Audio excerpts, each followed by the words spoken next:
안녕하십니까. 유결준입니다. 네, 올여름 되게 더웠죠. 이제 10월 되니까 좀 살만합니다. 그런데 이제 10월달 되면은 항상 이제 뭐 이제 올해 한 두 달 정도밖에 남지 않았기 때문에 다시 또 내년도 봐야 할 시험 준비가 조금 빨라져야 되는 그런 시기가 됐죠. 네, 올해도 뭐 이제 10월 넘기면 달력 2장밖에 남지 않았기 때문에 아무튼 이제 1년 동안 여러분들이 공부 열심히 이제 하셨을 걸로 생각을 하고요. 또 계절인 만큼 놀기도 좋고 공부하기도 좋은 그런 시기가 된 것 같습니다. 하지만 이제 내년 시험을 준비하시는 여러분들 이제 놀 시간이 별로 없겠죠. 이제 금방 올해 갈 거고 또 내년 초 되면은 상당히 마음이 급해질 테니까요. 오늘은요, 지난 10월 12일 날 있었던 7급 공무원 2차 시험이죠. 2차 전공 교육학 문제를 이제 좀 첨평도 해보고요. 간단하게 나온 문제들에 대한 해설도 하려고 합니다. 7급 이미 뭐 시험을 봐버리신 분들은 이제 큰 뭐 의미가 없겠죠. 이미 다 채점을 해봤을 테니까. 그런데 내년도 혹시 준비를 다시 하실 분들은 이제 한번 보시는 것도 좋을 것 같고요. 또 9급 준비하시는 이제 여러분들도 한 번쯤 7급 시험 문제 뭐 시험 범위가 좀 넓으니까 조금 약간 9급 시험 범위를 좀 넓혀서 한번 봐본다라고 생각하시고 보신다면 시험 보는데 좀 도움이 되지 않을까 이렇게 생각을 합니다. 자, 이제 그러면은 먼저 이번에 출제 영역을 한번 살펴보도록 하겠습니다. 보시면은 우리가 흔히 이제 교육의 개념 탐구에서 기초 교육의 이해를 배우는데 뭐 여기는 이제 한 문제도 안 나왔습니다. 그리고 이제 제가 보기에는 서양 교육사는 뭐 어떻게 보면 한 문제 나왔다라고 볼 수도 있는데 사실상 우리가 흔히 이제 뭐 고대 그다음에 중세, 근세 뭐 이렇게 배웠던 그런 서양 교육사 내용은 나오지 않았습니다. 그다음에 이제 철학은 두 문제라고 볼 수가 있는데 이제 철학 문제가 뭐 본질주의 철학하고 그다음에 영국의 썸머힐 학교를 설립한 알렉산더 닐이 나왔습니다. 근데 알렉산더 닐이 세운 썸머힐 학교는 인본주의 사상 있잖아요. 우리 현대 인본주의 사상에서 가장 이상향으로 생각하는 학교라고 해가지고 제가 인본주의 가르치면서 늘 강조했던 학교 중에 하나였어요. 자, 한국교육사 한 문제 나왔고요. 교육사회학은 평생교육법 한 문제, 사회과학론 세 문제 해가지고 총 4문제가 출제가 됐습니다. 그리고 교육심리학 뭐 세 문제가 나왔는데 뭐 좀 특이하다고 하면은 지적 특성과 교육 분야에 우리가 스탠버그, 뭐 가드너 뭐 이런 학자들이 나왔고 콜버그 같은 학자들이 소개가 됐습니다. 생활지도 상담은 늘 우리가 잘 나오는 인지적 상담에서 이제 앨리스의 REBT 기법이 나왔고요. 교육과정은 사실은 뭐 이거는 이제 제도적으로 측면에서 여기다 넣을 수도 있는데 한 문제는 이제 뭐 우리가 고교 학점제를 물어봤기 때문에 행정으로 넣을 수도 있습니다만은 저는 이제 교육과정 쪽으로 넣어서 봤습니다. 그래서 4문제가 출제가 됐고요. 교육평가는 역시 한 문제가 나왔고 통계에서 표준 점수가 하나 출제가 됐고요. 교육방법론에서 역시 이제 체제 설계 모형의 ADDI 모형 하나가 출제가 됐습니다. 그 다음에 행정 및 법규가 나왔는데 역시 후반부로 갈수록 뭐 고루고루 나왔습니다. 법 규정과 관련된 내용들이 그래서 뭐 교육의 기본법도 나오고 또 뭐 초중등 교육법에 소개된 내용도 나오고 그리고 지방자치법도 나오고 그리고 이제 교육공무원법도 나오고요. 네, 뭐 그런 여러 가지 법들이 이제 소개가 됐습니다. 근데 다행히도 제가 법규 강의를 좀 빨리 시작하지는 않은 편이거든요. 보통 이제 내년도 1월 달에 이제 많이 합니다. 올해 뭐 이제 정기국회가 지나가고, 이제 뭐 개정된 법들도 생기고 하니까, 12월 31일 날 다 이제 반영이 되니까 그 이후에 1월 초, 뭐 아니면 1, 2월에 되게 법규 강의를 하는데, 법규 강의 범주 안에 이제 사실은 다 대부분이 시험 문제가 출제가 됐다고 생각을 합니다. 뭐 우리가 보기에는 뭐 그렇죠.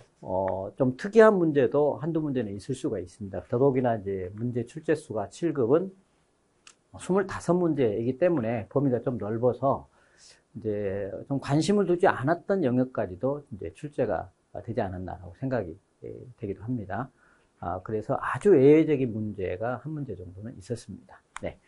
자, 그렇지만은 전체적인 내용은 우리가 평상시에 교과서를 통해서 또 강의를 통해서 여러분들이 접해던 문제들이 대부분이었다. 이렇게 생각을 합니다. 그래서 뭐 만약에 뭐 합격 가능성 점수를 따진다면은 적어도 정답률이 90% 이상이 돼야 되지 않을까라는 생각이 듭니다. 자, 보시면은 1번 문제부터 보시는데, 뭐 조선시대 교육기관 중 관학이 아닌 것은, 국가가 운영하는 거 학교 아닌 것을 물어봤으니까 사립학교를 물어봤는데, 뭐 이거는 워낙 쉬운 문제가 되겠죠. 성균관, 사부학당, 향교, 서원 이렇게 나왔는데, 우리가 조선 중기에 설립된 서원은 전형적인 이제 사립학교라고 보시면 되겠고, 이제 틀린 거 물어봤으니까 1번은 답지가 정답이 4번이 되겠습니다. 서원이 되겠고요. 네, 그 다음에 네, 뭐 특별하게 설명할 게 별로 없습니다. 되게 쉬운 문제. 첫 번째 문제니까. 자, 두 번째 문제는 가드너의 다중이론이 소개가 됐거든요. 다중지능이론이죠. 글쎄 뭐 우리가 가드너 배울 때 같이 배우는 것이 스탠버그를 같이 배웁니다. 근데 스탠버그도 같이 나왔어요. 뒤에 보면 또 나옵니다. 근데 어쨌든 이제 우리가 다중지능, 그러니까 지능이라는 개념이 하나 단일한 본체로 되어 있느냐, 여러 개의 영역으로 나눠져 있느냐의 개념은 아직도 학자들 간의 의견 일치를 보지 못하고 있습니다. 그런데 이제 전통적 지능은 하나의 단일한 본체로 되어 있어가지고 한두 가지가 문제가 생기면 모든 게 문제가 있는 것처럼 취급을 하는데, 이제 다중지능이론은 지능이 가지고 있는 독립성을 강조하거든요. 여러 개의 지능으로 구성이 되어 있고 동시에 각 지능들이 작동 기제가 상당히 독립적이다라고 해가지고 한두 가지가 문제가 생긴다고 해서 다른 것까지 문제가 있는 건 아니다. 뭐 이렇게 이제 이야기하는 거니까 1번은 틀렸습니다. 1번은 지능은 단일한 특성을 지닌다라고 하는데 이거는 이제 전통적인 지능이론에서 쓰는 개념이죠. 그리고 적어도 8 플러스 1, 즉 공인받은 지능의 요소가 8개, 그리고 아직도 완벽하게 공인을 못 받은 게 하나인데 아무튼 그 적어도 9가지 이상의 여러 지능들이 인간에게는 존재하고요. 이제 각기 시스템의 운영 체계는 독립적이지만은 사람의 지적 능력 전체를 구성하고 있는 것이기 때문에 당연히 지능들이 상호작용을 합니다. 언어 지능은 단어의 의미와 소리에 대한 언어적 지능, 논리 수학적 지능 뭐 이런 거 하잖아요. 그래서 우리가 이제 전통적으로 이제 지능 검사에서 가장 많이 되는 건데 어쨌든 가드너의 지능 이론은 전통적인 IQ에서 쟀던 언어 능력과 수리 능력을 포함해서 그 외에 우리가 뭐 공간지각적 능력, 공간적 능력이랄지, 운동기능적 능력이랄지, 뭐 음악적 재능이랄지, 뭐 이런 것들도, 그리고 뭐 대인적 지능, 또 내성적 지능 등등, 이제 거의 여러 분야가 포함이 되어 있죠. 그래서 이제 이 뭐 3, 4번은 이제 언어적 지능, 4번은 논리 수학적 지능과 관계된 이야기가 되겠습니다. 자, 그래서 틀린 거는 1번이 되겠고, 1번은 전통적 지능이론에서 쓰는 겁니다. 그래서 이제 전통적 지능이론은 그렇잖아요.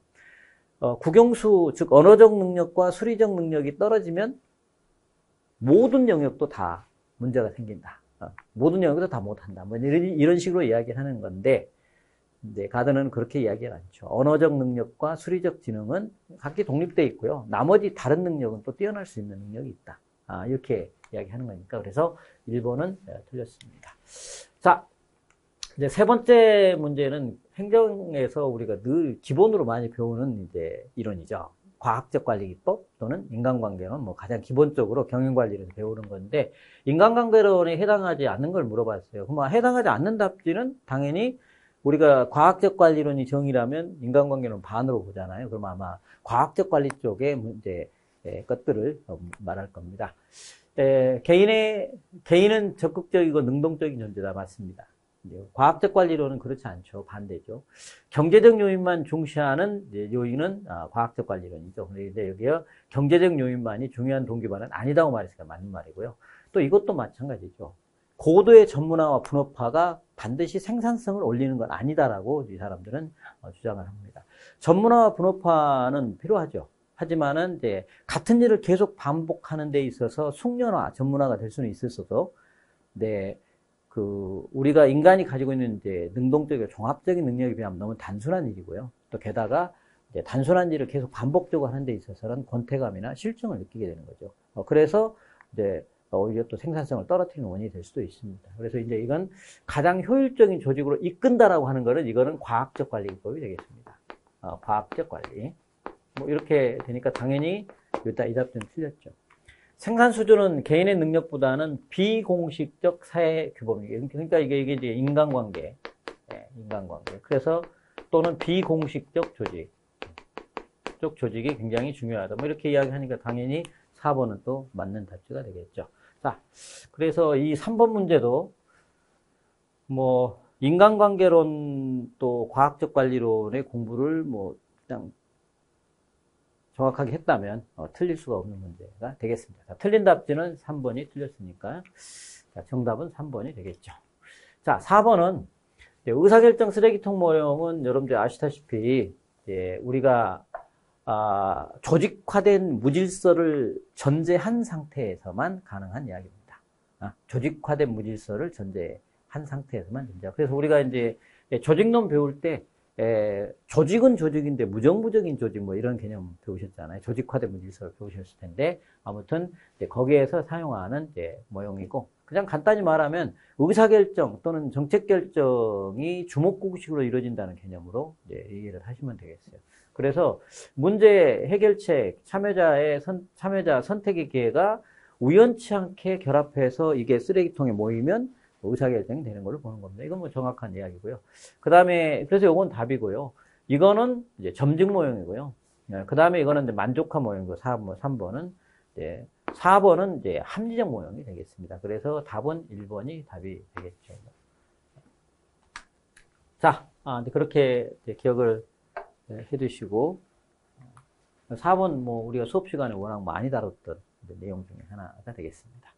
자, 그 다음에 다음과 같은 특징을 가진 교육과정은 이게 이제 너무 쉽게 냈어요.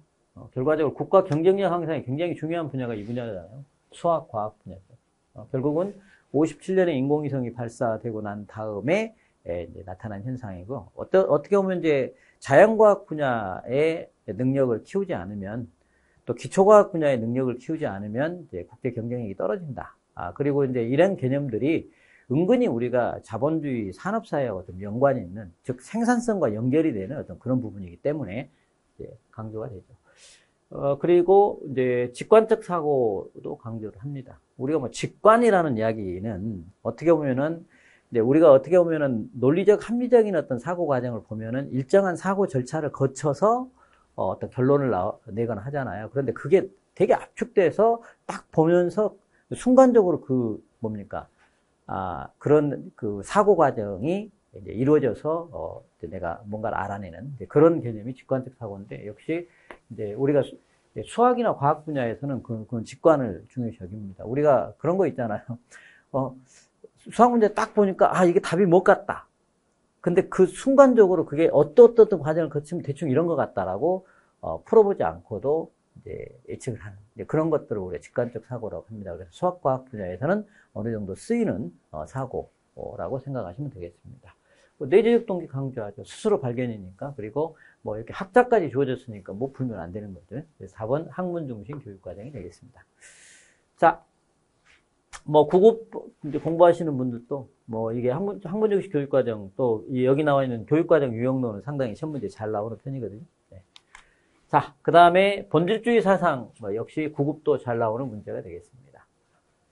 진보주의 교육을 비판하긴 하죠. 이제 부분적으로 비판을 합니다. 진보주의의 장점이 민주주의, 또 개인의 자유, 아이들의 흥미 존중, 뭐 이런 것들은 다 인정을 하지만은 지나치게 아이들 위주의 교육을 한다. 아이들의 흥미나 자유를 너무 지나치게 주면 안 된다. 이제 그렇게 해서 이제 비판을 하죠. 그래서 우리가 필수적으로 배워야 할 문화유산이라는 것도 아이들의 흥미나 관심이 없어서 배우지 않게 되면 실제 현실을 살아가는데 어려움을 겪을 수밖에 없는 것 아니냐라고 이야기하면서 이제 진보주의를 비판합니다. 그러면서 이제 문화적 가치, 유산의 전수, 그러니까 문화유산, 아무거나 다 하는 건 아니고, 인류가 물려받은 문화유산 가운데 꼭 필요한 것들, 현실에도 필요하고 장차 앞으로 삶을 살아가는데 필수적 문화유산, 여기 이제 인류가 물려받은 문화유산이 이렇게 있습니다.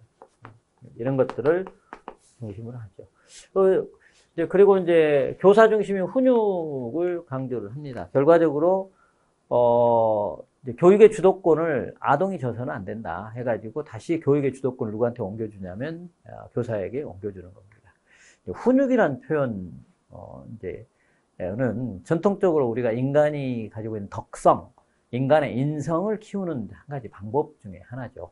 근데 이제 정통 훈육 이렇게 이야기한다면 이제 덕으로서 아이들의 덕성과 인성을 키워야 원칙이죠. 하지만은 이제 훈육이라는 개념의 그 의미 속에는 개인이 가지고 있는 사상이나 가치관을 강요하거나 또 체벌이 동반되거나 하는 어떤 부정적인 개념도 없지 않아 있습니다. 그런데 어쨌든 이게 교사 중심적으로 강조를 하죠. 그래서 어쨌든 진보주의의 교수법인 문제 해결 학습이 장점을 많이 가지고 있지만 이제 모든 학습에서 문제 해결 학습을 할 수는 없는 거고 전통적인 교사 중심의 교수법도 필요하다라고 이들은 강조를 하는 겁니다.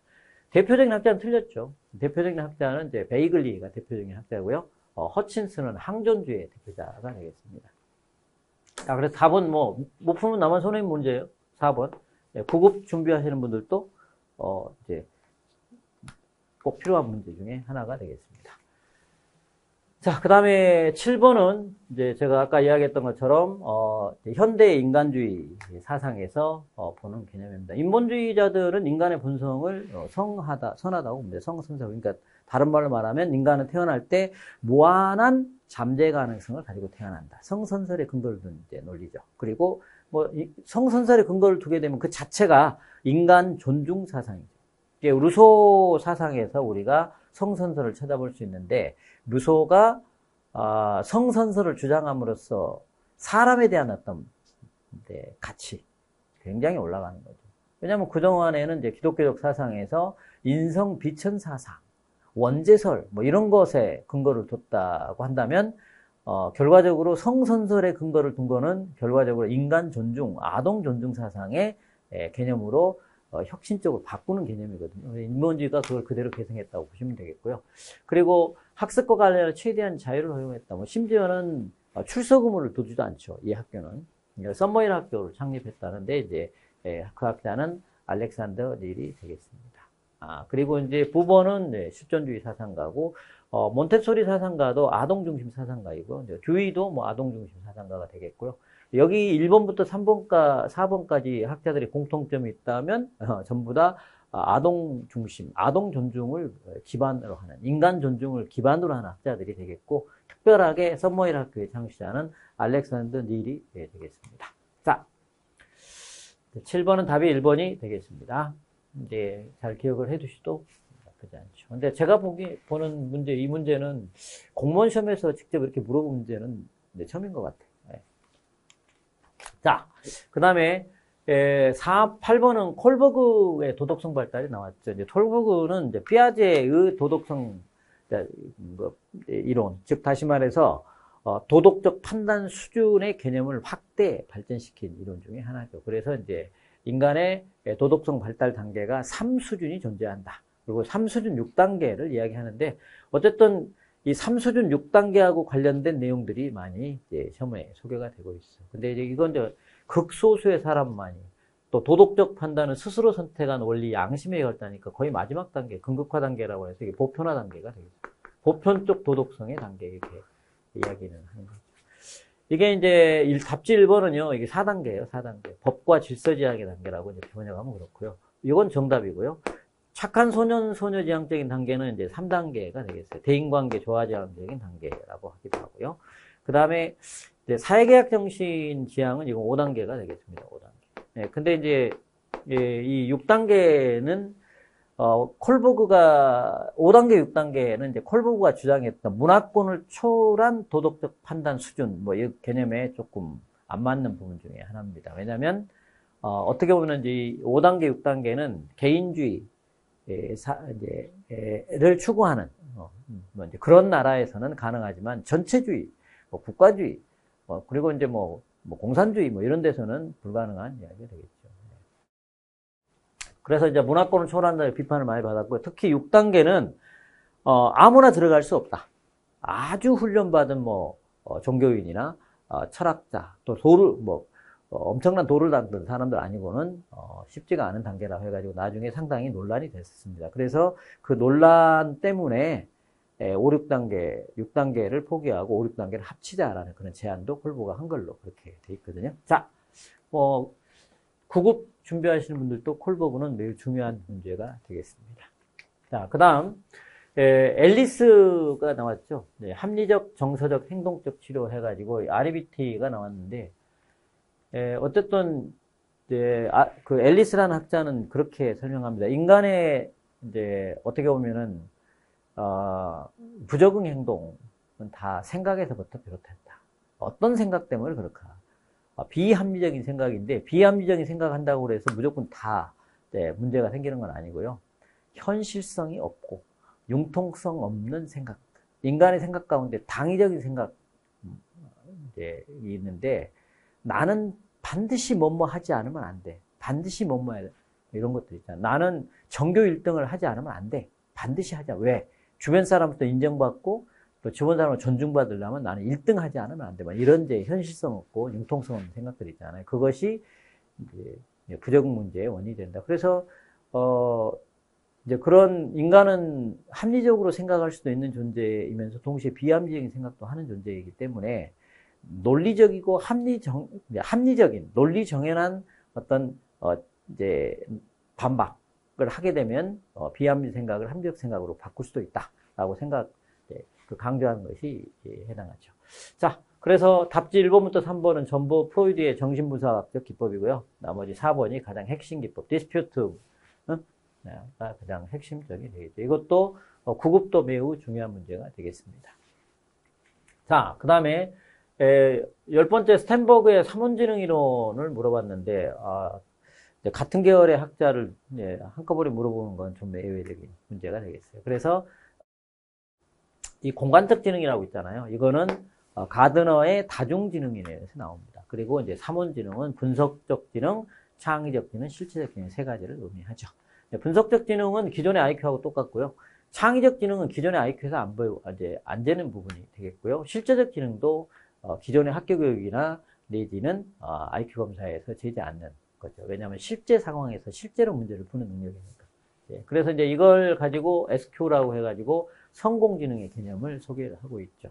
어떤 사람이 사회적으로 성공할 가능성이 높냐고 그러면 어쨌든 이 세 가지의 지능을 사용하는 적절한 시기와 방법을 늘 고려하는 사람이 성공할 가능성이 높다. 그래가지고 굉장히 간단한 문제가 되겠습니다. 그래서 스탠버그 내지는 가드너 또 앞에서 우리가 배웠던 이제 전통적인 심리 측정학의 그 지능 이론가들도 다 이제 필요한 여러분들한테는 다 9급 시험에서 필요한 학자들이 되겠습니다.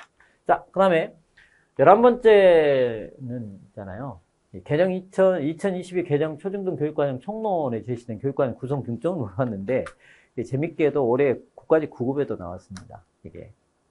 그리고 제가 항상 강조하는 게 그 개정 초기에 처음에 시험 문제 나올 때는 구성 중점을 가장 많이 물어보더라. 라고 이야기해서 올해도 제가 여러 번 강조를 했거든요. 그리고 이제 평상시 수업 시간에도 그 개정 2022 교육과정 소개하면서 구성 중점이 잘 나올 거다라고 이제 이야기를 했는데 또 그대로 나왔습니다. 그리고 이제 여기 답지 4개 가운데 1번하고 2번, 4번은 2022 개정 교육과정 중점으로 나왔고요. 이제 재밌는 거는 디지털 전환 이후 생태 환경 변화, 전환, 기후, 생태 환경 변화 등에 따른 미래사회 불확실성으로 능동적으로 대응할 수 있는 능력과 자신의 삶과 학습을 스스로 이끌어가는 주도성 함양 이렇게 좀 복잡하게 말을 했는데 여러 가지 것들을 우리가 지금 안고 있는 현재 그리고 또 교과 교육에서 깊이 있는 학습을 통해 이렇게 요즘에 추세가 그렇답니다. 많이 넓게 배우는 게 중요한 게 아니라 한 가지를 배우더라도 좀 깊고 체계적으로 배우는 걸 중요시하는 그런 추세라고 합니다. 근데 요거는 개정 2015 교육과정에 나와요. 교육과정의 구성 방침이 나옵니다. 국가 직무능력 표준을 활용하여 산업사에 필요로 하는 이제 기초 역량과 직무. 이거는 이제 뭐냐면 어디서 나오는 거냐면 특성화 또는 이제 산업 수요 맞춤형 교육 이제 학교 뭐 이렇게 이제 나오잖아요. 특성화 고등학교하고 연관이 있는 내용이 되겠습니다. 예능 2015에 나오는 거고요.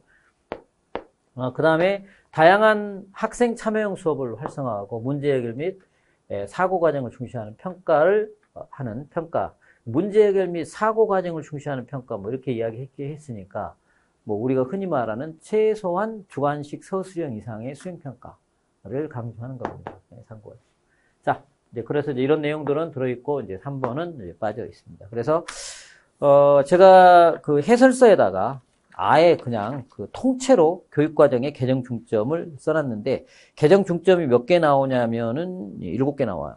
네, 그 중에서 4개 골라서 해냈고 제가 해설서에다가 나온 거 그대로 체크를 해놨습니다. 참고하시기 바랍니다. 자, 그 다음에 12번째는 다음과 같이 주장한 교육학자 이렇게 나왔는데 제가 평상시에 많이 강조했던 학자고 9급 준비하시는 여러분들에게도 되게 중요한 내용이 되겠습니다.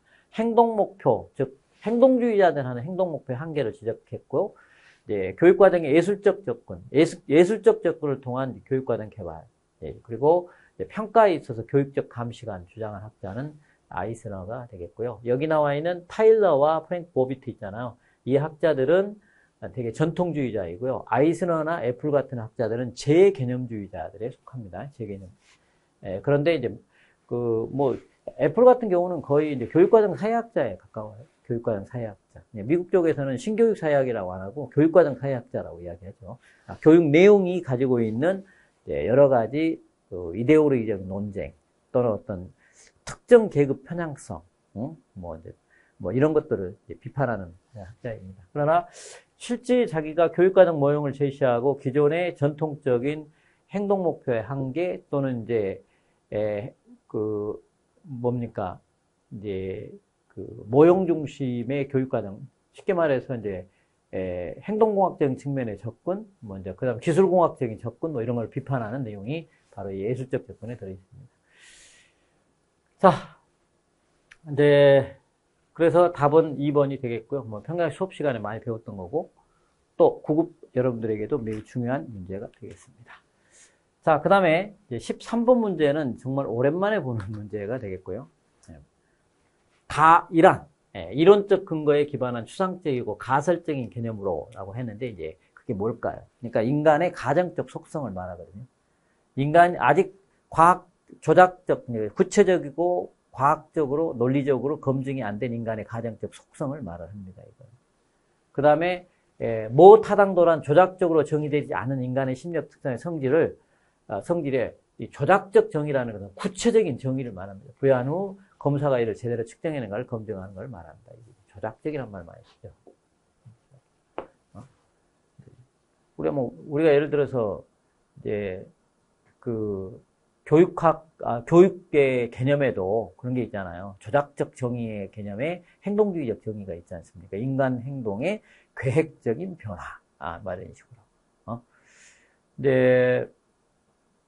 그래서 우리가 보통 조작적으로 정의한다는 거는, 교육의 개념을 보다 관찰하고 측정 가능한 형태의 구체적인 개념으로 정의를 하는 것을 말합니다. 우리가 이제 흔히 말해서 개념적 그 용어에 게임 중독 뭐 이런 거 있잖아요. 그럼 게임 중독이라고 말하면 게임에 빠져있는 사람을 말하잖아요. 근데 구체적으로 그러면 이 사람이 게임에 빠져있는지 안 빠져있는지 측정하고 관찰할 수 있는 정도는 어느 정도 정의를 해야 돼요.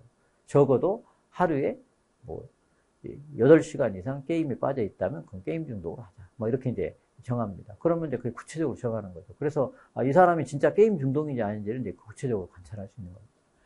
자, 검증하는 방법으로 이건 이제 요인 분석 기법을 주로 이용하고요. 또 이제 경험적 연구를 통해서 합니다. 가설을 세워놓고 실제 그 가설에 따라서 실제 경험적 자료를 수집하고 수집된 자료를 바탕으로 해서 그 가설을 검증하는 과정에서 할 수 있죠. 그리고 제가 이제 수업 시간에 이제 요인 분석 기법을 쓰는데 한 검사가 어떠한 요인을 재고 있는가를 요즘에 이제 우리가 흔히 그 교차 분석 기법을 이용해서 알아낼 수 있다. 그리고 또 이걸 알아내기 위해 또 이제 내가 검사 속에 반영되어 있다고 생각하는 인간의 가정된 속성을 실제로 이 검사가 재고 있는지 재고 있지 않은지를 제가 소개하면서 뭐 우리 교재 뭐 그런 말 하잖아요. 예를 들어서 교우도 검사 이렇게 이야기했는데 이게 이제 구인이 뭐냐면은 구인이 사회성이다. 이렇게 사회성 이렇게 이제 이야기하잖아요. 뭐 답이 나와버렸네. 어쨌든 그래서 이제 가설을 세웁니다. 이 검사에서 점수가 높은 사람은 친구 수가 많은 학생이다. 친구 수가 많을 거다. 그렇죠. 사회성이 좋다면 결과적으로 친구들과 잘 사귈 거 아닙니까? 그래서 실제 높은 점수, 낮은 점수 애들의 그 친구 수를 조사해보고 이제 이 가설을 검증하는 거죠. 자, 그래서 이제 이 검사가 이제 이런 거고요. 그래서 이거는 이제 개념이 구인타당도가 되겠습니다. 구인타당도를 이렇게 물어본 것이 그렇게 흔치는 않습니다. 흔치는. 그러나 여기 나와 있는 내용, 타당도의 종류 있잖아요. 4가지. 상당히 여러분들한테 잘 나오는 문제이고요. 7급, 9급 망라하고 잘 나옵니다. 자, 14번째. ADDI 모형이 나왔어요. 우리가 흔히 이제 최대 접근적인 교수 설계 모형 해가지고 일반적 모델이죠. 그래서 이제 보통은 이게 활동 중심 모델이기 때문에 분석 단계, 설계 단계, 개발 단계, 실행 단계, 그 다음에 평가 단계 이렇게죠. ADDI가. 근데 이게 활동 중심의 모형이기 때문에 각 단계에서 어떤 활동을 주로 하는가를 물어보는 것이 바로 이 문제의 특징인데, 뭐, 그거 그대로 물어봤습니다. 그래서 요거 하나는 평가 2에서 합니다. 그리고 요거 나머지는 전부 다 분석 애널라이즈에서 합니다. 그래서 못 풀면 나만 손해 문제인 것 같습니다. 자, 그래서 워낙 많이 알려져 있죠. ADDI 모형과 닉과 캐리의 모형은 이제 우리가 체제 설계의 ISD 모형으로 가장 많이 알려진 모형이 되겠습니다. 자, 이것도 역시 9급에 매우 중요합니다. 9급 굉장히 중요합니다. 그 다음에 다음 설명에 해당하는 교육사회학 이론은 제가 이 이론 설명하면서 강조를 했던 것 같아요. 이 문제는 9급에는 나온 적이 없다. 그런데 7급에는 나온 애가 있다. 그리고 교사들 임용시험에 자주 나왔다. 7급은 사실 굉장히 드물게 나왔죠. 근데 9급에는 나오지 않았는데 우선은 이제 이 이론은요, 탈재생산 이론입니다. 재생산 이론. 탈재생산 이론이고, 이제 어떻게 보면 거시적인 측면의 접근이 아니라 미시적인 접근이고요. 이거는 이제 여기에 저항 이론이 되겠습니다. 저항 이론. 인간이 가지고 있는 능동성과 또 불의를 보고도 그냥 순응하고 막 거기에 적응하는 게 아니라 거기에 대해서 저항할 수 있는 능력을 이제 입증하려고 하는 거, 저항 이론이죠. 그래서 결과적으로 세상이 불평등하다. 불평등하다고 말을 하는 데 있어서 결과적으로 아무 말도 안 하고 불평등에 순응하고 사는 것이 아니라 거기에 문제가 있으면 저항하고 비판도 할 수 있는 그런 존재다. 그래서 결국은 학교 교육을 통해서 불평등한 사회 구조를 개혁할 수 있는 가능성을 열어놓은. 그래서 이제 탈재생산 이론이라고도 하고 아이들의 저항 의식을 부각시키고자 하는 그런 관점에서 저항 이론이라고 하고요. 연구자는 영국의 윌리스라는 학자의 이론이 되겠습니다. 근데 이제 그래서 우선은 이제 능동성 주체성을 가진 존재로서 학교가 전달하고자 하는 이데올로기를 맹목적으로 수용하지 않는다. 그래서 이제 이 학자가 연구 대상으로 삼는 아이들이 어떤 애들이냐면 이제 우리가 중등교육, 중학교 학생들입니다. 중학교 남녀공학의 노동자 계급의 아이들이 연구 대상이에요. 근데 이 아이들은 학교에서 되게 적응을 못하는 애들입니다. 말썽 피우는 애들이라고 볼 수는 있죠. 근데 본인들은 말썽 피운다고 생각하지 않을 수 있어요.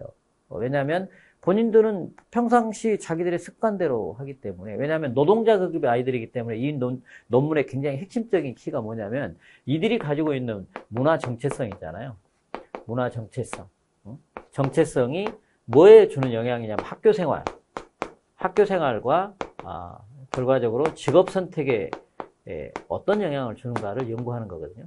말하자면 문화 정체성은 부모들의 노동계급이니까 몸쓰는 문화잖아요. 몸쓰는 문화. 노동계급에서 가장 중요한 건 힘 잘 써야 돼요. 그래서 힘 잘 쓰는 사람들을 사나이라고 이야기하고, 어떻게 보면은, 힘 못 쓰고 앉아서, 그러니까 열심히 공부하고, 이제 책상에 앉아있는 애들은 일종의 샌님이라고 놀리고, 이제 자기들이 그 몸쓰는 문화의 우월성을 에 대한 자부심을 가지고 있는 애들입니다. 얘들. 그래서 결과적으로 학교는 몸쓰면 안 되거든요. 그러니까 학교 생활에 부적응할 수밖에 없어요. 그리고 결국 나중에 직업 선택도 결과적으로 어쩔 수 없이 공부를 못해서 노동직을 택하는 게 아니라 본인들이 문화 정체성에 맞게 스스로 노동직을 택한다. 이렇게. 그래서 재생산의 논리인데 수동적인 재생산이 아니고 능동적인 재생산의 개념이고 또 학교가 전달하고자 하는 이데올로기를 맹목적으로 수용하지는 않는다는데 학교는 뭐 늘 그렇습니다. 아이들에게 사회는 평등하고 너희들이 열심히 공부하면 얼마든지 다른 사람처럼 사회적으로 성공할 수 있다. 이렇게 이야기하지만 그것이 학교가 이제 그 이야기하는 그런 내용들이 실질적인 현실 사회의 내용과는 좀 다르다라고 애들이 다 알아요. 그래서 학교가 자기들에게 거짓말한다고 생각을 합니다. 왜냐하면 자기 주변의 선배들, 동네 형들 이런 형들이 학교 졸업하고 사회 진출해 보면은 사회가 꼭 평등하지는 않다는 것을 이제 그들을 보면서 간접적으로 체험을 합니다. 게다가 노동자 계급의 아이들이 사회적으로 성공하는 정도, 우리가 흔히 말하는 개천에서 용나기가 굉장히 어렵죠. 그런 측면에서 본다면 학교의 생활지도는 어떻게 보면 현실과 맞지 않는 거다라고 애들이 다 안다는 겁니다. 그런 게 일종의 비판의식이죠. 결국은 그러한 비판의식을 학교가 제대로 키운다면 사회의 불평등한 이제 그런 구조도 혁신할 수 있다라는 어떤 가능성을 제시한 이론으로 여러분들이 윌리스의 제안으로 보시면 되겠고 아마도 공무원 시험에서 이렇게 직접적으로 물어본 문제는 저도 처음인 것 같습니다. 교사들 임용시험에서는 많이 봤는데 경제적 재생산 이론, 보르디유의 문화 재생산론, 그다음에 이제 번시탄의 문화 전달 다 똑같이 이제 다 어떻게 보면 계열적으로 보면은 이제 어떻게 보면 갈등 계열의 학자들이라고 또 볼 수가 있습니다. 네. 자, 답은 2번이 되겠고요. 자, 16번은 교육사회학에서 흔히 물어보는 문제가 되겠습니다. 우리가 흔히 말하는 김신일의 교육과 사회평등에 대한 종합적인 접근에서 뭐 어쨌든 기회평등으로 우리가 흔히 교육 기회평등이라고 그러죠. 기회평등으로 허용적 평등, 보장적 평등, 그 다음에 이제 내용평등으로 조건의 평등, 결과평등 이런 식으로 이야기하니까요. 순서도 이렇게 변천했다고 보시면 되겠죠. 허용적 평등은 이제 산업혁명 이후 직후에 나온 이야기고요. 여기서 중요한 거는 그동안의 교육은 특정한 즉 남성들의 전유물이었고요. 학교 교육은. 게다가 지배계급의 전유물이었습니다. 지배계급이라고 다 교육받는 건 아니었거든요. 여성들은 상당히 소외됐었죠. 그런데 그리고 뭐 종교적인 차별도 있었고 민족적인 차별도 있었고 그리고 사회적 신분에 따른 차별도 있었는데 이런 건 다 철폐하고요. 능력에 따라서 교육을 받을 수 있는 기회를 허용하는 것이 이제 여기고요. 보장적 평등은 이제 허용적 평등의 그 문제점을 해결하기 위해서 이제 소개가 된 거죠. 그렇죠? 허용적 평등은 이런 뭐 성별, 그 다음에 인종별, 사회적 신분별에 차등을 두지 않고 오로지 능력을 기준으로 해서 능력만큼의 교육의 기회를 허용하겠다는 것인데 능력이 있어도 교육의 기회를 못 받는 사람들도 있습니다. 섬에 외딴 섬에 사는 아주 천재 가고 싶어도 학교가 없어요. 통학편도 없고 그럼 못 가는 거죠. 능력이 있어도. 그래서 그런 문제를 해결해 주는 것이 바로 보장적. 능력이 있는 자들에게 교육의 기회를 보장해 주는 정책. 정계적, 사회적, 지리적 제약을 제거해 주는 거. 근데 교육 조건의 평등은요. 결국은 이제 우리가 이 허용적 평등에서 교육 개방은 초등교육이 다 개방됩니다.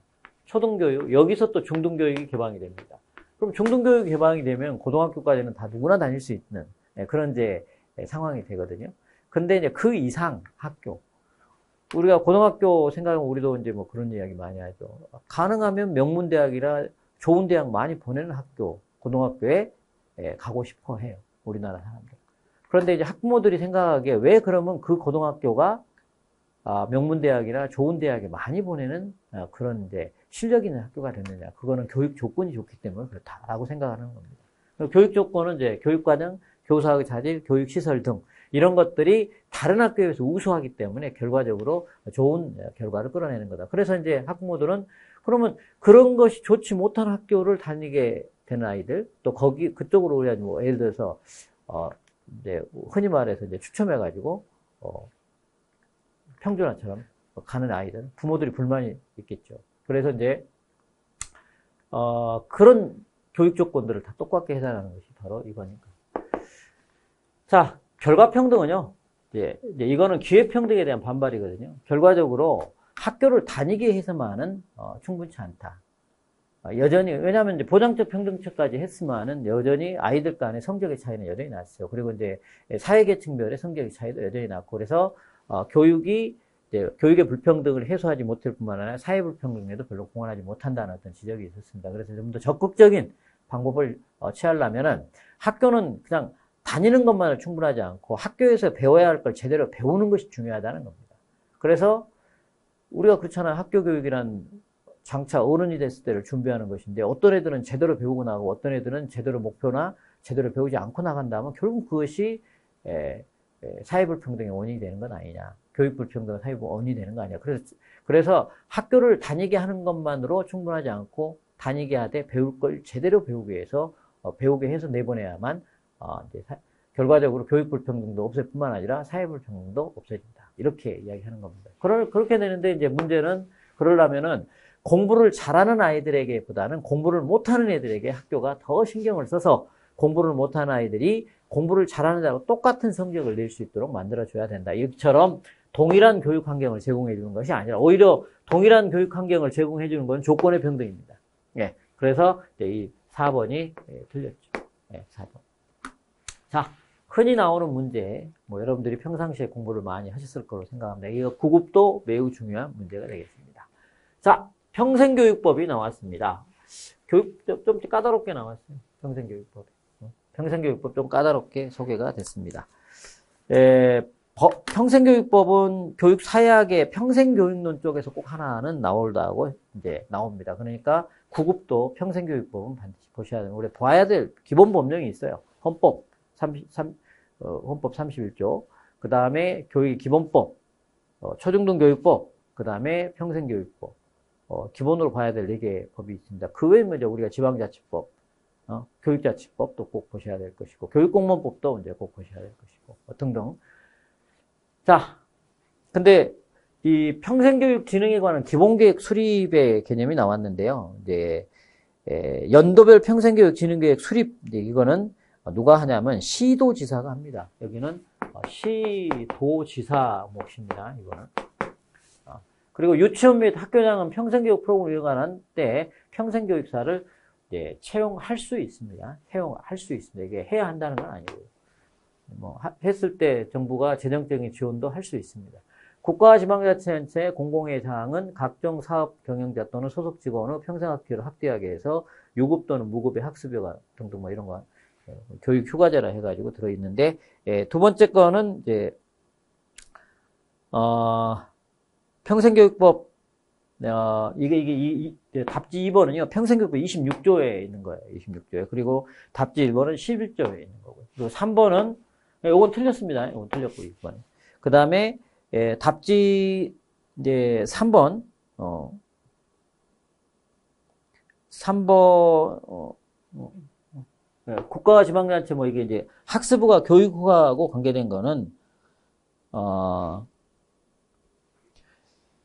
이게 평생 8조에가 있고, 그 다음에 시도교육감 및 시장군수 자치구 구청장은 관할구에 관해 주민을 대상으로 평생교육 프로그램 운영과 평생교육을 제공하기 위해서 평생학습관 설치 또는 지정 운영해야 한다고 규정이 돼 있는데, 이거는 이제 평생학습관의 운영에 관한 조항입니다. 그래서 이거는 이제 평생교육법 21조에 나와 있는 것이죠. 그게 이제 조금 까다롭게 냈다고 보시면 됩니다. 범위를 좀 넓혀서 이것저것 낸 것 같아요. 자, 17번은 답이 1번이 잘못됐습니다. 그 다음에 이제 18번은 참 제가 생각하기에 오래간만에 본 문제가 되겠습니다. 그래서 저 이제 솔직히 고백하면 수업 시간에 관심 있게 다루지 않는 영역 중에 하나였습니다. 제가 맥크리간의 인적자원 수레바퀴 이론을 가르쳤던 데가 언제냐면 이제 2005년도, 6년도 해가지고 노무현 정부 시절에 국가 인적자원 개발 정책이 본격적으로 추진될 때 그때 교사들 임용시험에 꽤 많이 나왔기 때문에 그때 이제 관심을 많이 두고 소개를 했었고, 공무원 시험에서는 뭐 거의 다루지 않는 내용이었기 때문에 이제 잘 다루지 않았죠. 그래서 이 이론 자체가 1984년에 나온 이론입니다. 미국에서 나온 이론이라고 보시면 되겠습니다. 그리고 83년에 이제 그 미국에 보면 미국 훈련개발협회라고 있습니다. 미국 훈련개발협회에서 나온 이제 이론이죠. 그래서 맥크리간 프로젝트라고 이야기했고요. 맥클레간 프로젝트 뭐 그러면서 이제 우량 기업을 위한 모형 연구입니다. 이 논문 제목은 여기서 소개된 내용이죠. 그래서 이제 인적자원 개발 영역은 이제 생산 개발은 관계가 없고요. 여기서 이제 이 맥크리간이 개인 개발, 이건 개인 개발이라고도 하고 또 다른 말도 쓰거든요. 이거는 그 뭐죠? 트레이닝이라고 하잖아요. 그러니까 훈련과 개발 이렇게 쓰거든요. 훈련 개발인데 이거는 그냥 번역하면 그냥 훈련 개발이에요.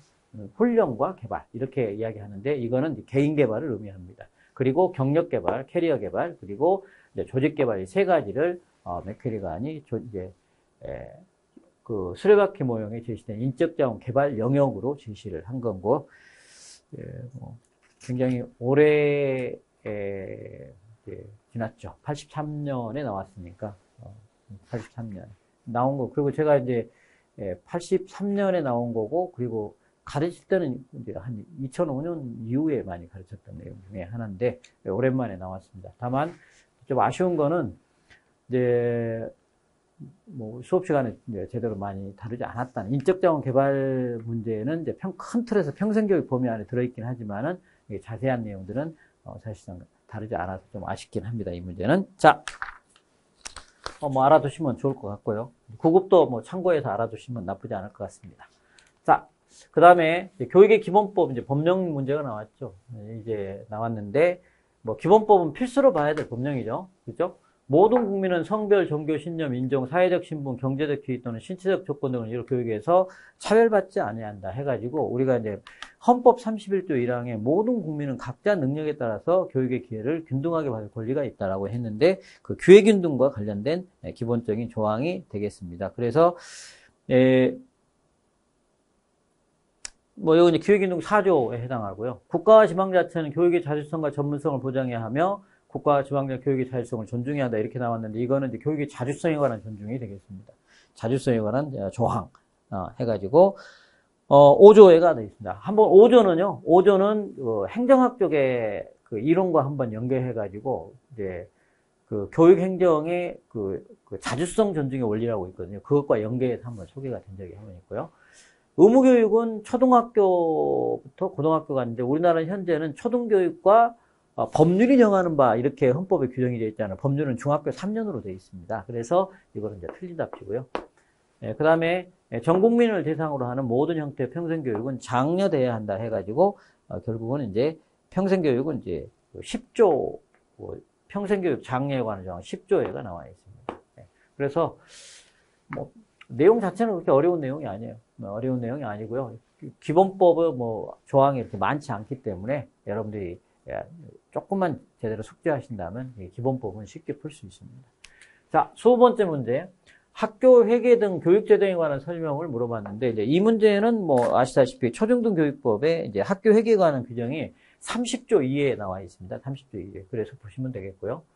그 다음에 이제 그런데 문제를 보니까 시도 교육학에 관한 경비를 따로 격리하기 위해서 지방자치단체에 학교회계를 둔다고 했는데 말도 안 되는 이야기가 나왔어요. 학교회계를 둔 게 아니라 지방교육비 특별회계를 둡니다. 교육비 특별회계를 둔다고 되어 있습니다. 네, 지방자치법에 나와 있는.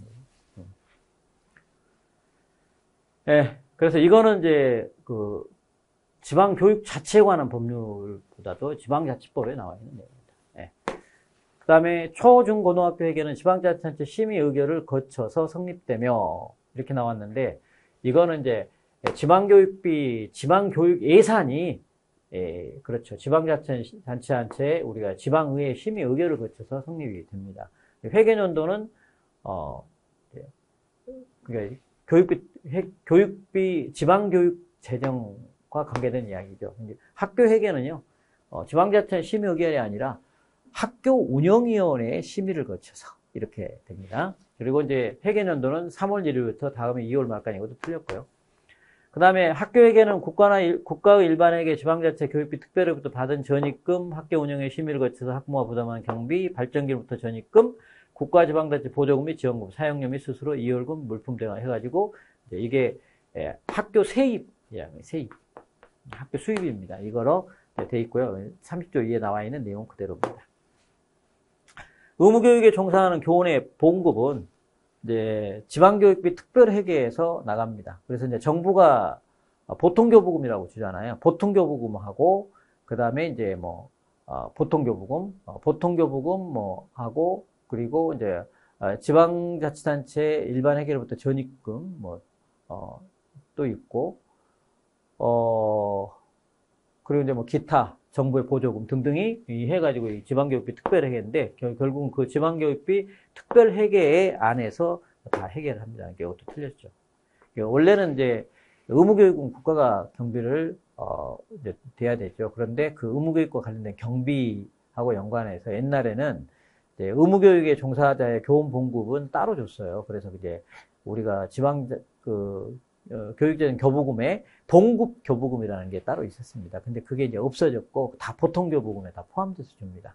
그리고 이제 그 보통 교부금만으로 지방자치단체 교육비 운영이 아니죠. 그거 포함해가지고 특별 교부금 그리고 또 이제 뭐 지방자치단체 일반 회계로부터 전입금 해가지고 하는 겁니다. 그리고 지방교육세까지 합쳐가지고. 네. 자, 그렇게 보시면 되겠고요. 맞는 거는 3번이 맞게 됐습니다. 이건 그냥 여러분들이 그 학교 회계에 대한 그 30조 2항을 좀 잘 읽어보시면 되겠고요. 또 먼저 이건 부수적으로 우리가 그 재정론 배울 때 이제 다 배우는 내용들이 되겠습니다. 자, 그 다음에 교육공무원 승진제도가 나왔는데 교육공무원이라 하면 교사나 장학사를 말을 합니다. 그래서 일반 공무원하고는 좀 거리가 좀 있어서 여러분 좀 생소하게 느껴질지 모르겠습니다. 저도 공무원 7급, 9급 공무원에 이런 문제를 낸다는 거는 상당히 의외라 이렇게 생각을 합니다. 왜냐하면 이제 교육공무원을 뽑는 시험은 아니잖아요. 이제 우리가 일반 공무원 가운데 행정직, 교육행정직 뽑는 건데 조금 의외라고 생각합니다. 현행 공무원 승진제도 교육공무원은 이제 연공 실적과 승진제도는 연공과 실적을 절충하는. 그러니까 이제 어떻게 보면은 경력 점수, 그 다음에 능력 점수 있잖아요. 두 가지를 합쳐서 합니다. 그래서 경력 점수는 되게 70점이고요. 능력 점수는 100점 만점으로 합니다. 경력 점수는 이제 때 되면 다 얻을 수 있죠. 기본 경력이 15년이고 초과경 5년에 20년이면 만점이죠. 70점. 그리고 이제 되게 능력 평가는 이제 뭐 교원의 근무 태도랄지, 근무 성적이랄지, 근무 능력이랄지 이제 이거를 이제 우리가 근평자 학교 교감이죠. 교감하고 그 다음에 이제 그 근무 성적 평정자, 확인자, 뭐 교장하고 그리고 동료 교사 다면 평가 해가지고 총 100점이거든요. 그래서 100점 만점을 하게 되어 있습니다. 네, 경력 평정은 매 학년도 종료를 기준으로 정기적으로 한다라고 이제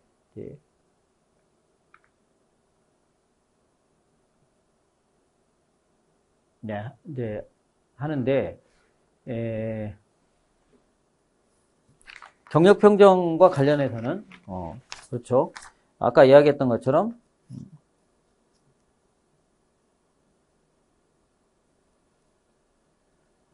이제 뭐, 학년도 종료일이니까 2월 말이죠. 2월 말. 기준으로 정기적으로 하게 돼요. 과거에는 1월 1일부터 12월 말까지 이렇게 따졌었는데, 요즘은 이제 학기하고 일치시켜서 3월 1일부터 2월 말까지거든요. 그건 틀린 말이 아닌 것 같고요.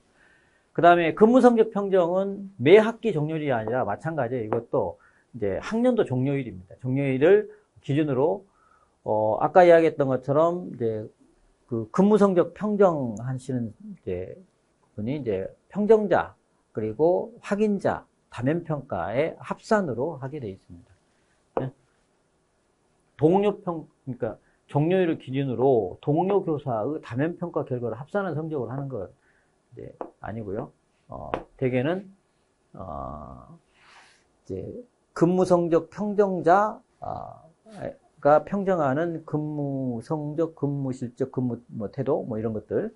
그 다음에 이제 동료 교사 3인 이상이 하는 이제 그 다면 평가, 그리고 근무 성적 이제 그 평정자 말고 확인자, 평정자는 교감이고 확인자는 교장이니까 그 사람들이 점수를 가지고 합쳐서 합니다. 그 다음에 이제 교육 성적은 되게 자격연수와 직무연수로 합니다. 자격연수, 직무연수. 그래서 27점인가 돼요, 이게. 그래서 되게 하나가 19점, 하나가 9점, 28점인가 이게 이렇게 28점인가 뭐 하면 됩니다, 이게. 제가 그래서 이제 여기서 보면은 직무연수 성적하고 18점인가 이게 그다음에 이게 9점인가 돼가지고 27점인가 될 겁니다. 그래서 성적으로 나누어 평정해서 합산합니다. 합산. 자, 그리고 틀린 거는 이게 틀렸는데 이 문제도 제가 너무 오랜만에 봤습니다. 과거에 교사들 강의 임용시험 강의할 때 참 좀 많이 봤던 시험 문제고 되게 중요시 여겼던 시험 문제인데 이렇게 오랜만에 이 시험 문제는 본 것 같고요. 또 9급에서는 뭐 거의 나오지 않는 시험 문제라고 볼 수 있습니다. 자, 그 다음에 지방자치법률상 교육감, 뭐 교육학예에 관한 관장, 이거는 9급도 중요하고 7급도 중요하고 우리가 늘 배우는 이야기죠. 학교 그 밖의 교육기관 설치 및 이전의 폐지에 관한 사항, 과학기술교육에 관한 진행사항, 평생교육 그 밖의 학예에 관한 사항. 근데 요거는 교육부 장관 사항이에요. 교육부 장관. 네, 그렇죠? 그래서 4번은 틀린 답지가 되겠습니다.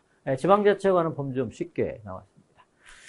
자, 그 다음에, 그리고 이제 지방자치에 관한 법률은요, 나올 게 딱 교육감밖에 없어요. 교육감의 이제 관장 사무, 또 교육감과 관련된 이제 교육감 선출 과정에서 뭐, 교육감이 되려면 뭐, 기본 경력이 교육 경력 얼마나 돼야 되는지, 또 뭐, 정당원이었는지 정당원이 아니어야 되는지 뭐 그런 거 있잖아요. 뭐, 이제 그런 거 이렇게 교육감 선출에 관한 거 하고, 교육감 관장 사무, 또 교육감은 이제 학예에 관한 뭐 사무 집행기관, 그러니까 교육감의 성격 뭐 이런 것들만 주로 물어봅니다. 자, 그 다음에 23번 문제도 아주 예외적인 문제가 되겠습니다. 왜냐하면은 학급 경영을 하는 건 교사지 뭐 일반 행정하시는 분들은 아니거든요. 그래서 교사의 학급 경영의 주 영역을 물어봤는데 뭐겠어요? 학급 경영이 가장 중요한 것이 학급을 경영한다는 거는 어떻게 보면은 교육 목적을 효율적으로 달성하기 위해 시간, 비용, 노력 뭐 등등을 적게 들이고 효과적으로 달성하기 위한 어떤 이제 활동이거든요. 학급 경영이라는 게. 근데 그 주요 내용이 교과죠. 교과. 생활지도 학급 경영의 주요. 그리고 이제 뭐 요즘은 특별활동이라는 말을 잘 안 씁니다. 옛날에 뭐 썼던 이야기죠. 특별활동 말 안 쓰고 요즘 창의적 체험활동 뭐 이렇게 쓰잖아요. 그래서 이제 교직원 인사는 인사권자가 하는 거고, 교사들이 하는 건 아니죠. 내가 이제 학급 경험 담임교사들이 주로 하잖아요. 담임교사. 답은 1번이 아닙니다. 이제 교직원 인사와 관계되는 것들은 이제 뭐 주요 권한이 교육감에게 있고요. 그 다음에 학교 교장에게도 있긴 있습니다. 일부는. 자, 23번은 1번이 관계없는 말이고요. 그 다음에 이제 고교학점제는 아마 2022년에 이제 개정교육과정에 고등학교 교육과정이 선택 중심, 학점 기반 선택 중심 교육과정 이렇게 돼 있거든요. 그래서 이제 고등학교도 대학처럼 학점제로 바꾸는 겁니다. 학생들의 기초소양과 기본학력 획득을 위해서 공통과목의 비중을 확대하는 것이 아니라 지금 여러분들이 개정 2022 교육과정에 보면 공통과목 비중은 시간수를 줄입니다. 그래서 공통과목은 뭐 공통수학, 공통영어, 뭐 그런 거 있잖아요. 그래서 이제 어떻게 보면은 공통과목의 비중을 늘리는 게 아니고 오히려 줄이도록 되어 있고요. 시간수도 뭐 우리가 80일 학점 해가지고 제한을 두고 있거든요. 요거는 잘못된 거예요. 이수 기준에 도달한 과목에 대해 학점 취득 누적하여 졸업하는 제도니까 옛날에는 이제 출석 시간, 출석일, 출결일을 가지고 되게 졸업하고 졸업 못하고를 정했는데 지금은 대학처럼 이제 어떻게 보면 고등학교 졸업할 수 있는 최소 기준 학점을 이수하면은 결과적으로는 졸업하게 돼 있어요. 만약에 이수 못하면 3년 안에 이수 못하면 졸업 못하는 거고 그 학점 이수해야만 졸업장을 받을 수 있는 거예요. 대학하고 똑같죠. 네. 그 다음에 고등학교 수업량 기준을 단위, 뭐 이제 1단위, 2단위 해서 이제 학점으로 바꾸는 거고요. 여기 출석일수 기준 충족 예분만으로 결정되는 현행 졸업 요건을 이제 학점 취득 기준으로 바꾸는 제도가 되겠습니다. 자, 그래서 틀린 건 1번이 틀렸네요. 네. 그 다음에 이제 마지막 문제입니다.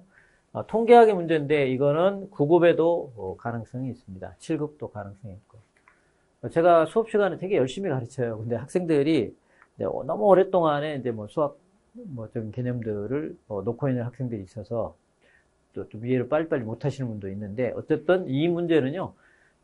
철수의 수학 성적은 60점이고 정규분포를 보이는 철수의 학교 전체 학생이 50명의 수학점 평균 50점이에요. 편집시간 10점이었고요. 그러면 이런 경우는 무조건 뭐부터 구하냐면 지점수부터 구합니다. 지점수 구하면 10분의 애가 맞은 점수가 몇 점에 60점이죠. 그리고 평균 50점. 지점수 여러분 공식 다시 한번 써볼까요? 지공식? 표준 점수 공식이죠. 표준 편차분의 학생이 맞은 점수 마이너스 평균 빼는 거죠. 내보면 10분의 60 마이너스 50 해가지고 답은 1점이 나왔습니다. 그럼 이제 정규분포, 표준 정규분포를 이렇게 그리면 돼요. 이렇게 그려가지고 여기에 0, 1, 2, 3 마이너스 1, 마이너스 2, 마이너스 3 이렇게 배웠죠. 그리고 이제 그 면적의 퍼센테이지는 전체 정규분포 100%로 봤을 때 여기 안에가 대략 68%, 두 번째 구간까지 확대하면은 95%, 세 번째 구간까지 확대하면은 99%가 됩니다. 99%. 그렇죠? 이거 보시면 돼요. 학교에서 등수는 8등이고 동점자는 없었다. 학교 내 규준 점수에 대한 설명을 이렇게 스테나인 점수가 나왔는데 이제 우리가 표준 9단계 점수 나왔죠. 몇 점일까요? 점수가. 그럼 이제 공식은 스테나인 C 점수잖아요. 5 플러스 2Z예요. 그럼 네번은 5 플러스 2 곱하기 1이니까 당연히 7점이 나오고요. 거꾸로 역으로 등급은 3등급입니다. 그냥 1번은 맞았죠. 100분위를 물어봤어요. 100분위 점수는 어떻게 내냐면 이제 이 아이가 지점수 1이잖아요. 그러면 얘보다 공부 잘한 애가 이만큼 있고요. 못한 애가 이만큼 있다는 뜻이거든요. 그러면 여기서 여기까지가 50%. 그리고 여기서 여기까지가 68% 하니까 34니까 여기 100분위 점수는 84점이 됩니다. 68이 아니라 84 당연히 틀렸네. 지점수는 방금 구했으니까 1점이고요. 그럼 T점수는 어떠냐? T공식은 50 플러스 10Z예요. 10Z. 그러니까 50 곱하기 50 플러스 50 플러스 10 곱하기 1이니까 당연히 이렇게 60점이 나오죠. 60점. T점수는. 되게 쉬운 문제입니다. 그래서 틀린 거는 이게 틀렸습니다. 자, 그래서 이거는 수업 시간에 조금만 집중해서 들으셨다면 틀리지 않은 문제가 되겠네요. 네, 그래서 이제 전체 내용을 다 풀어봤는데요. 제가 이제 평이 그렇습니다. 어려운 시험은 아니었다.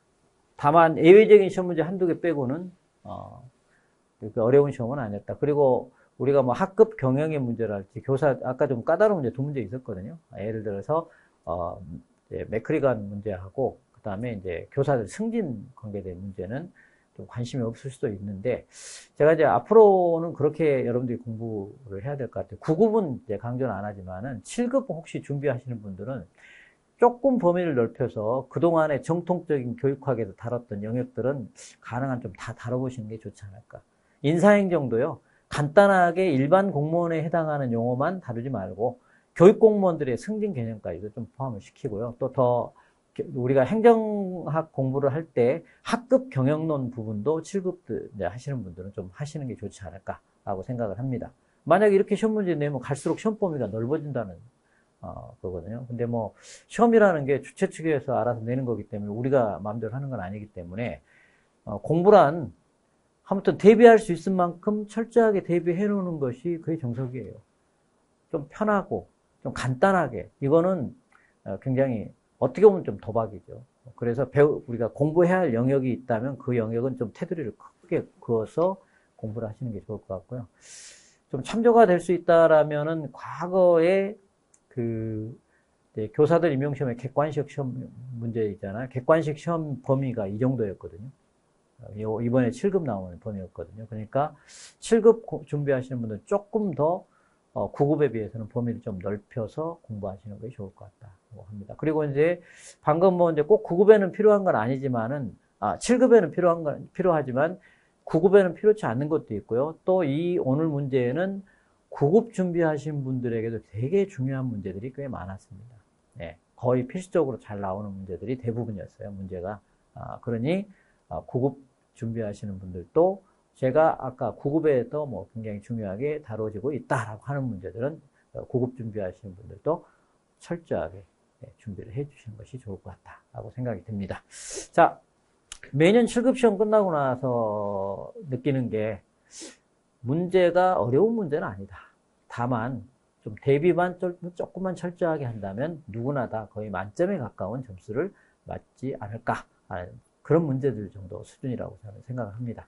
그래서 조금만 더 여러분들이 집중해서 열심히 해주시면 좋겠고, 이제 9급 시험이 이제 뭐 6개월 정도?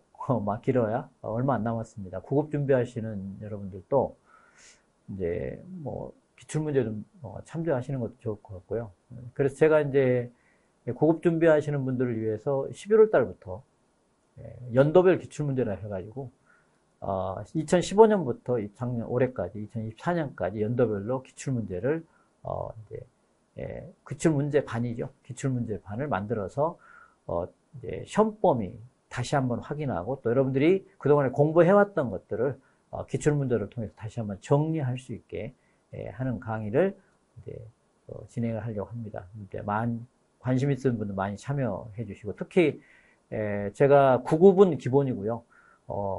7급까지 여러분들한테 다뤄드리려고 합니다. 그래서 이제 보통 최소한 9급 20문제 10년간이면 200문제고 국가직 200문제, 지방직 200문제, 그 다음에 이제 그럼 400문제죠. 그리고 7급 문제까지 합치면 600문제가 넘습니다. 그 정도 범위에서 문제 풀어보신다면 여러분들이 이제 이론에서 정리했던 것들을 확실하게 잡을 수 있는 그런 기회가 되지 않을까라고 생각이 듭니다.